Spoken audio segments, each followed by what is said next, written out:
TUTV. I'm Catherine. And I'm Sarah. So Catherine, what did you do over spring break? I stayed here. I had a training camp because we're in season. So moving swiftly on to you, what did you get up to this spring break? Me and some of my friends did a little road trip, but it wasn't so little because we drove 15 hours. Wow. We drove up to Utah and we went to Arches National Park and Canyonlands National Park. And then we drove back through the other way, so through Colorado, and we stopped at Four Corners and also Mesa Verde National Park. Oh, so wow. lots of hiking, super fun. I went to Colorado over Thanksgiving and it's just beautiful. It's so beautiful. I went up into the high deserts. Yeah. Ooh, I haven't been up there. I got a little bit of altitude sickness because I'm just not used to that. Yeah, I get you. I don't know if that makes me wimpy, but no, I very much enjoyed it. I counted it as like altitude training. Yes, it's for the sport. It's for exactly. rowing. Exactly. That's all we have time for right now. We'll see you guys later.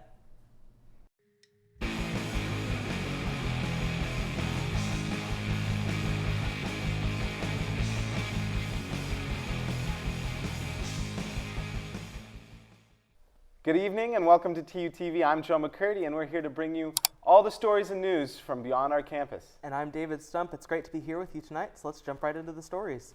The government of Ecuador confirmed that a magnitude 6.8 earthquake hit southern Ecuador on Saturday afternoon, causing the deaths of at least 4 individuals. The earthquake epicenter was located close to Balao, and the U.S. Geological Survey reported that it was more than 40 miles deep. The fatalities included 1 person in Cuenca and 3 on Jambeli Island, where a security camera tower collapsed. The USGS issued an orange alert indicating that significant casualties and widespread disaster were likely. The earthquake caused structural damage to buildings in Cuenca, which is on the UNESCO list of World Heritage Sites. The airports in Guayaquil and Cuenca remained operational and no tsunami warnings were in place, according to the U.S. National Weather Service. Former U.S. President Donald Trump has claimed that he expects to be arrested by New York prosecutors on Tuesday in relation to a hush money payment to a porn star. Trump made a statement on Truth Social, Donald Trump's social media app, that said, quote, illegal takes from a corrupt and highly political Manhattan District Attorney's Office indicate that with no crime being able to be proven, the far and away leading Republican candidate and former President of the United States of America will be arrested on Tuesday of next week, end quote. Donald Trump then called on his supporters to protest the possible arrests. Trump has immediately denied the affair and called the investigation a, quote, witch hunt, end quote. An additional witness is expected to testify before a grand jury on Monday, as requested by Trump's lawyers. The investigation is ongoing as Trump seeks the Republican nomination for the 2024 presidential race.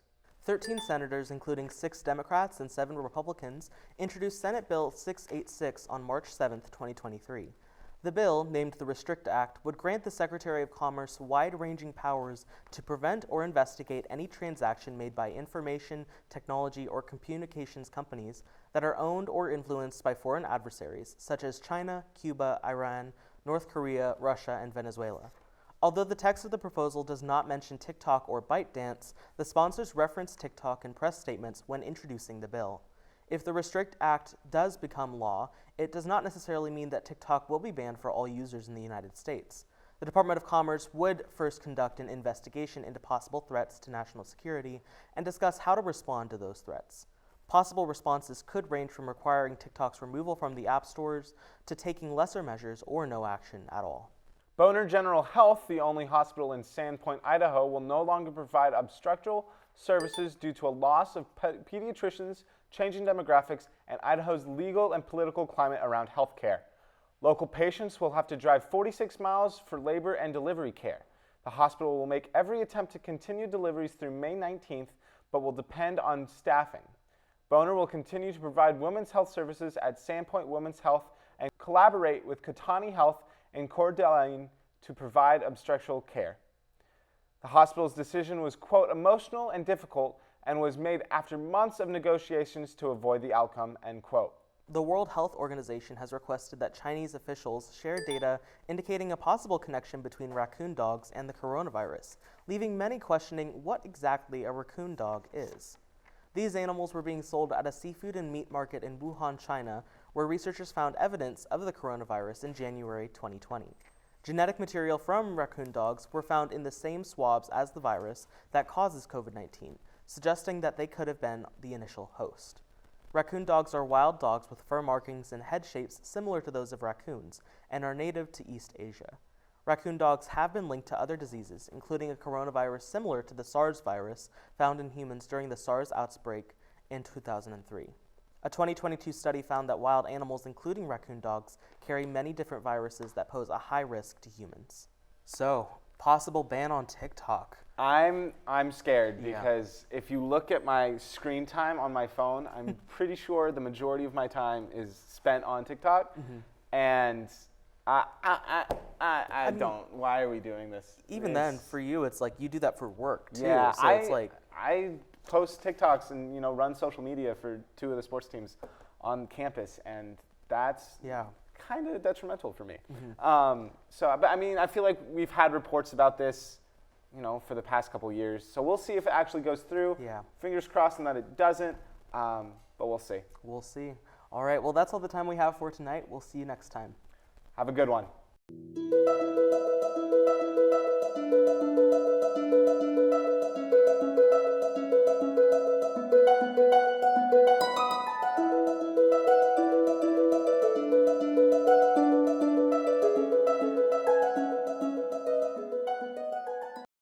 Welcome back.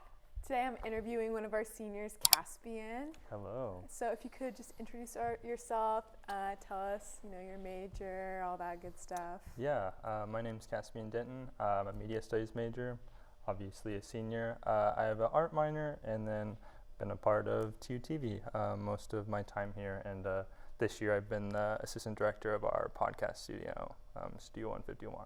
Cool. I didn't know you had an art minor. Yes. I've seen you because we actually have the same, I have Farnham and you have graphic design, and I've seen you go in and out there. But yes, I guess I did know that you were in that class. Yeah. Do you have anything in the Gusman? I do. I have a big cardboard lion head that I made last year. It's like 4 feet tall. Awesome. That got admitted. Did you submit anything? Yeah, I just have one photo. That's awesome. Yeah. not that we have to go into that. But yeah. Everyone come see the Gusman. Yeah, so. yeah, for sure. Shout out. It's a lot of fun. There's a lot of times free food. You get to see your friend's art. I don't know when it is. I think it's like 1 or 2 weeks away. But we'll have to do an ad about it, so the viewers know. Yeah. But how did you get involved in TUTV? Being a media studies major, they definitely push it. I remember in one of my first media studies classes, I think Sam Moody was like the assistant director at the time, but he just pitched it to the class. And I remember thinking it sounded really interesting, but I think unfortunately I had a class literally at the time that TUTV meets, so I wasn't able to. My first semester, and then my second semester, COVID hit, and so I was scared to go around anyone. So it wasn't until my sophomore year that I got to get involved. But I definitely was, really excited about doing it, just because I had a little bit production experience throughout high school, and I definitely wanted to, learn more and get involved. And so just kind of my starting out stuff was just on camera, which I think a lot of people do. And then I think I did floor manager a few times, did graphics and teleprompter. And that's kind of primarily what I do now. Was terrified to be on camera. So I made it pretty far. I'm being comfortable now, but yeah. Didn't want to do anchor or anything. So you didn't like being on camera, but now you are one of the real important people for Studio 151. Yeah. So how did you feel about having your voice programmed to I was okay everybody? with that. Okay. but I will say we have started doing video, and like I like doing that too. Mm-hmm. I think the fear around the anchor was just like reading off something. For some reason, that's intimidating in front of a camera. It is. But yeah, I like to. It's nice to have a natural and organic conversation with someone, and I really enjoy that. But yeah. So I was kind of forced to to get involved with Studio 151, not like just because it was started to become a lot of times media studies courses kind of you have the choice of doing final projects in a lot of different kind of mediums, whether that's a paper, a film or a podcast. But I had one specific project with Bruin that it was like we had to do a podcast as our final project, and that was the first time I got introduced in this space, and I was like, this is really fun. And I had worked with audio just in production before, and I just thought it was really cool, and I didn't really even know that we had that little space. So I was like really excited and immediately got really involved, and ended up for I think it was last year had another media studies class, and we did a semester-long podcast. It was called Cyber Podcast for Cyber Dummies, and it was essentially we had 2 CS majors and 2 media studies majors, and we were kind of trying to bring to light a lot of like the cybersecurity terminology and like make it more digestible for everyone. So it was like really cool collaboration, really cool working on like a semester-long project. And again, after that, I was became the assistant director and record weekly and help people record and all that. That's awesome. So as we're wrapping up, do you have any favorite Studio 151 or TUTV memories? Yeah, that's a tough one. I really enjoyed last spring's live stream. I remember we did a package or like a little skit about Disney, and I'm little Bo Peep and Ryan is Woody, and it was like really done last minute, but me and Ryan pulled through and did a bunch of editing to it, and I just remember thinking it was so funny, and I was like so happy that it came together. So yeah, that was a really good moment putting that all together. That's so funny. I will have to go back and Yeah. rewatch that. Yeah. Well, thank you so much for Yeah, talking of course. today. We'll see you guys in a bit.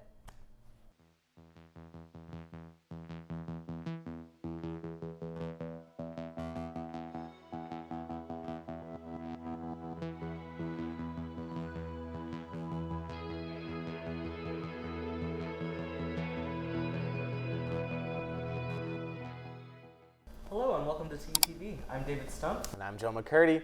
Got some sports news for you today, so let's get right into it. The Tulsa men's tennis team has lost 3 of their last 4 matches, with the most recent loss coming at the hands of in-conference opponent SMU Mustangs. It has been a tough road for the Golden Hurricane, having lost to two big-name opponents like number 17 ranked Arizona and number 27 ranked Texas A&M, both at great margins, only scoring 1 point against the Wildcats and scoring 2 against the Aggies. Tulsa had a turnaround victory, however, securing 2 6-0 sweeps against Mississippi Valley State this past Saturday.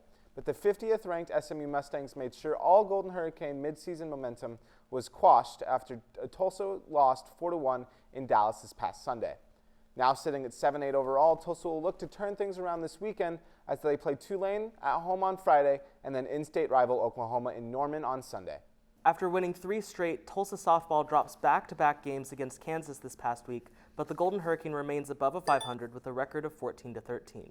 In night 1, the Jayhawks took a late 4-0 lead in the bottom of the 6th inning, but a late rally cut the lead to only 1, but Tulsa couldn't close out the comeback, losing 3-4. In night 2, it was more one-sided, with the Jayhawks side being the 1 favored. Pitching wasn't Tulsa's friend, walking in the first run of the game after loading the bases with 2 outs in the first inning. Things didn't get any better from there, with the Jayhawks scoring 3 more unanswered runs, until Tulsa got on the board thanks to an Abby Jones solo home run. But that was the only run Tulsa would score, with the Jayhawks ending the game with a walk-off 3-run home run, ending the game 9-1. Tulsa will go on a 2-game road trip to play Missouri State and Central Arkansas in the coming week. Tulsa women's tennis have won 2 of their last 3 matches, but dropping their most recent match on their trip to California, where they were set to play San Diego State and San Diego. In their matches leading up to the road trip, Tulsa dominated with a 4-1 victory over Furman and a 7-0 sweep over Abilene Christian. San Diego State was first on the docket as Tulsa looked to continue their win streak, but the Golden Hurricane fell just short, losing to the Aztecs 3-4. San Diego was set to play Tulsa next, but due to some unforeseen weather, Tulsa's matches with the Torettos had to be canceled, and Tulsa's California trip was cut short. Next on the road trip is a trip down to New Orleans as Tulsa faces off against VCU and Tulane as they look to get back on track.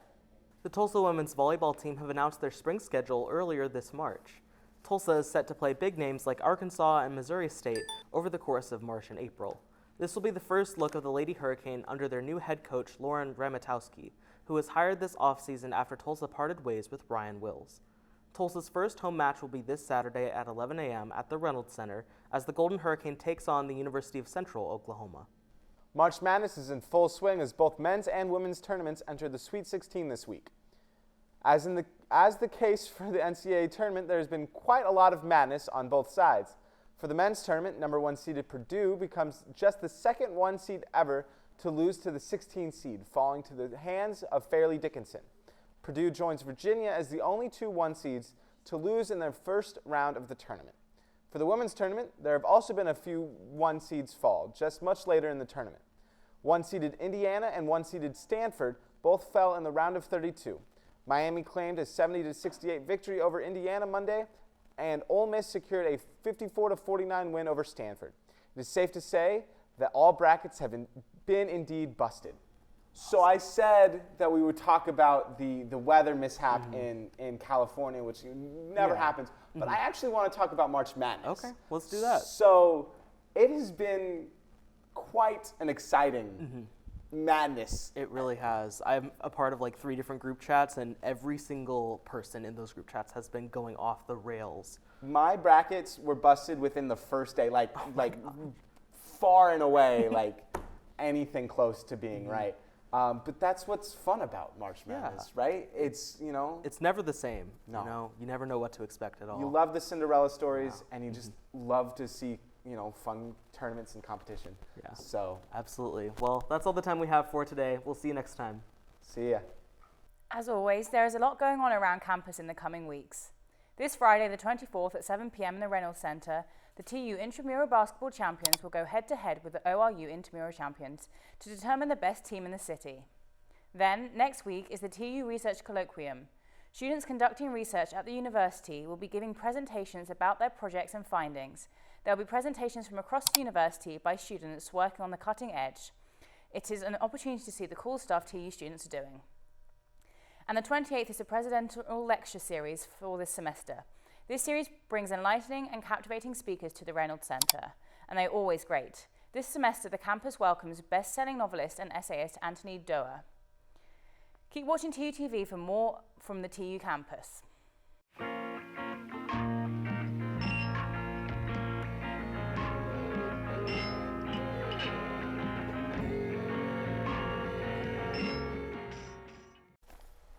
Hello and welcome to TUTV Entertainment. I'm David Stump. And I'm Joe McCurdy.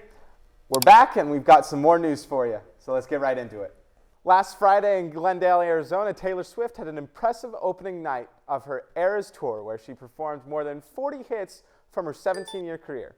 Her fans, the Swifties, joined this 3-hour show by dressing in full Swift-inspired costumes, and the location's name was also changed to Swift City. Swift opened the Lover era with Miss Americana and the Heartbreak Prince track from her 2019 album. During her performance for the pandemic era album, Evermore, she asked the audience, "Is it just me, or do we have a lot to catch up on?" This question marked her successful return since her Reputation shows in 2018. Taylor Swift turned the show into a big dance party when she sang her most popular hits, Blank Space, Shake It Off, and Wildest Dream. The performance finally closed with her current hits from the latest album, Midnights. Billie Eilish surprised the audience as she made her acting debut with a role in Donald Glover's new thriller series, Swarm. It stars Dominique Fishback as Dre, and other stars like Chloe Bailey, Damson Idris, and actor Ricky Thompson. Swarm is a 7-part series talking about the story of a young woman, Dre, whose obsession with a fictional pop star brings a violent outcome. Last Thursday, Eilish published a snippet on her Instagram with the clip taken from episode 4, when Dre and Eilish's character have a conversation. Her acting made her fans and fellow celebrities excited as they gave her a lot of compliments. Swarm co-creator Janine Neighbors mentioned that the casting director Carmen Cuba suggested Billy for the role even though she does not have any acting experience. The show is now available on Prime Video. Last June, Justin Bieber announced he was suffering from facial paralysis due to Ramsay-Hunt syndrome. The syndrome is a rare neurological disorder that occurs when the varicella zoster virus infects a nerve in the head near the inner ear. The singer was struggling to smile or show any facial expressions, and he had to cancel all the remaining days of the Justice World Tour. But last Wednesday, he finally updated his health status with a video and the caption, "Wait for it," on his Instagram. In the video, he is now able to smile fully, showing a positive process in his treatment. However, this March it was announced that all of his remaining shows had been canceled. Eckhart, a 19-year-old boy from Broken Arrow, got a puppy surprise from the judges during his performance on American Idol last Sunday. Eckhart briefly shared his background in pre-vet before his performance to the judges, but he didn't expect it would turn out to be a memorable surprise for him. When he finished singing, the judges Katy Perry and Lionel Richie came to him with their dogs and asked, "We know you're a pre-vet. Do you maybe want to give our dogs a little exam?" Eckhart happily talked about his experience, quote, "Here I am standing with Katy Perry and Lionel Richie's dog. It was really cool, very neat. It was an awesome experience," end quote. The Glory is a Korean drama series talking about the revenge journey of school bullying victim. Shortly after season 2 was released, there was a twist that the director was accused of school bullying while attending an international school in the Philippines in 1996. The anonymous user said, quote, "I just find it absurd and unforgivable that a perpetrator of school bullying would direct a television show about bringing school bullies to justice," end quote. On Gil-ho, the director finally admitted to his bully accusations and issued an apology through his law firm. The reason behind his acts was because he got emotional after hearing his girlfriend was teased by a group of her friends at school. Director Ahn said he wanted to ask for forgiveness and would like to convey his apology directly to those affected. So fresh off of the weekend where Taylor Swift performs her Eras Tour debut, we can't not talk about Taylor. So, Joe, are you a Swiftie? I am in fact not, and if you couldn't tell by my pronunciations of her songs, Yeah. I don't think I've listened to a full Taylor Swift album ever. Interesting. Okay. Is there a reason for that? Do you just not like her music? Or are you just indifferent? I think it's a little bit of both. Okay. I think I do it out of spite, and also I'm not a fan of the music that she puts out. Okay. I respect her prowess and her talent. Mm-hmm. I'm not a fan. Yeah, that's fair. Cancel me if you want to, but It's all right. Just not a fan. Yeah, personally as a Swiftie, I am just a little bit offended, but it's okay. We'll allow you to stay here at TUTV for now, until you mispronounce Miss Americana and the Heartbreak Prince again. I know. I'm I sorry. apologize. But yeah, that's all the time we have for this week. We'll see you next time. See you soon. At Carson Adventures. Previously. Rena Royer! Good thinking, Goldie. We can go to the College of Law to find someone who can help us with this problem. Let's go! Now! I'm so glad that McFarland Library provides a quiet place for responsible students like me to work. Attention, students! Due to a shipment error, we have now acquired an all-new batch of Goldie sweaters. Head over to McFarland Library to get yours today, but you better hurry. Supplies, as always, are limited. Where are the Goldie sweaters? Ah! Well, Red, the raw college is very rice. You're right, Goldie. Now, all we need to do is find someone to help us out with this heckler. Perhaps I could be of some assistance. Look, Rad, it's Saul Goodman. You're right, Goldie. That is Saul Goodman. What brings you to TU, Saul? Well, I came to TU to actually finish up my law degree, since technically I'm actually not a real lawyer yet. That's good enough for us. Can you help us sue someone? Of course! You can sue anybody nowadays. Let's reveal your case, and then we'll be on our way. Excellent. My plan is working out perfectly. Now it's time to... Hurricane Heckler! I accuse you of malicious campus tomfoolery, and I expect to see you in court this instant. Wait, what? Guilty. Wait, I didn't even get to call my witness. Contempt of court. But I didn't even do anything. Life sentence. We did it, Goldie. We sure did, Rad. Time to celebrate.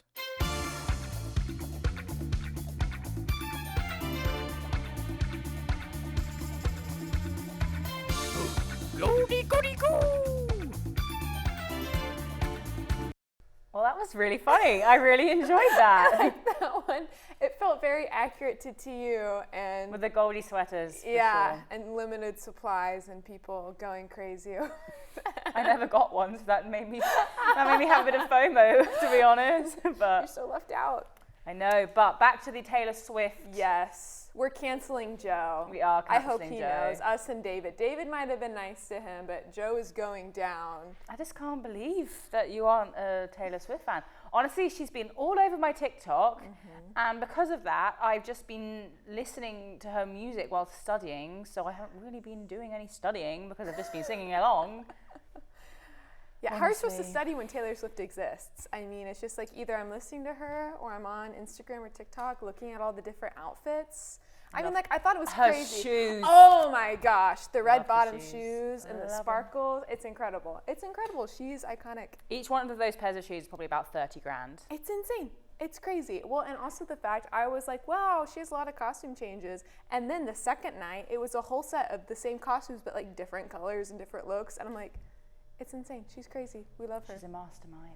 We love her. And we don't like Joe for saying he doesn't like her. It's probably an easier life not liking Taylor Swift, honestly. Less distractions, but But also less joy, yeah, less, just less of Happiness. everything. Yeah, Yeah, I don't exactly. know. exactly. More money because you're not spending so much on tickets and things, though. Did you get tickets? No, I Me either. didn't. But I'm not able to leave, otherwise I probably would have. Yeah. We'll just have to live vicariously through all the Taylor Swift fans. Leave in the comments below if you're going to Taylor Swift. Bring us with you. Please. Oh my goodness. But other than that, there's the next voting for the presidential SA president, isn't there? Yes, there is. It's our final round voting, so make sure to go vote. We have 2 candidates, so go ahead and do that, guys. Yeah, All right. please do, guys. We want this to be the last round. Yeah. Well, we'll see you next week. Thanks for watching. My bad, can we restart that? I'm not used to this new...